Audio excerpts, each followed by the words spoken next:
Queridos amigos y hermanos, paz y bien. Estamos ya en el domingo segundo de Cuaresma. Aquí hay un monte que anticipa la esperanza. Hay cosas que quedan atrás en el pasado que tenemos a la espalda, las más hermosas que nos gratifican y otras que quizás nos sonrojan. Delante se sitúa lo que no ha llegado todavía, relatándonos tantas cosas.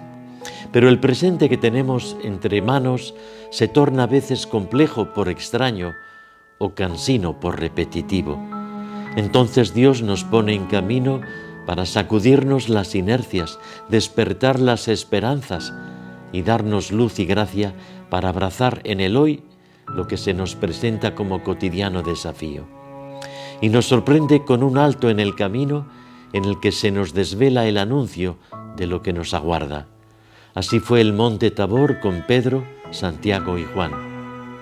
Nosotros, pueblo de Dios que camina hacia la Pascua, nos encontramos por doquier con esa experiencia ambivalente de la cruz y la transfiguración.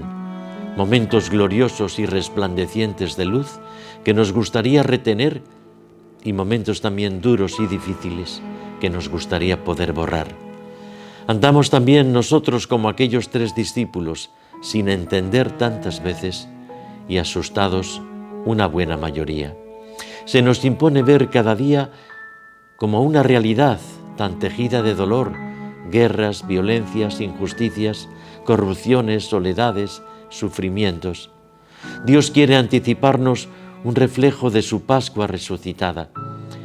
Cada vez que en medio de esa realidad nos sorprende con retazos de bondad, de justicia, de belleza, de paz y de dicha.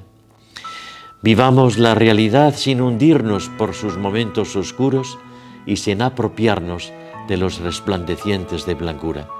El Señor nos conceda ser un pequeño Tabor donde se atisben rayos de luz, anticipos de transfiguración que Dios quiere para todos sus hijos y a través de nuestras manos poderlos repartir. El Señor os bendiga y os guarde.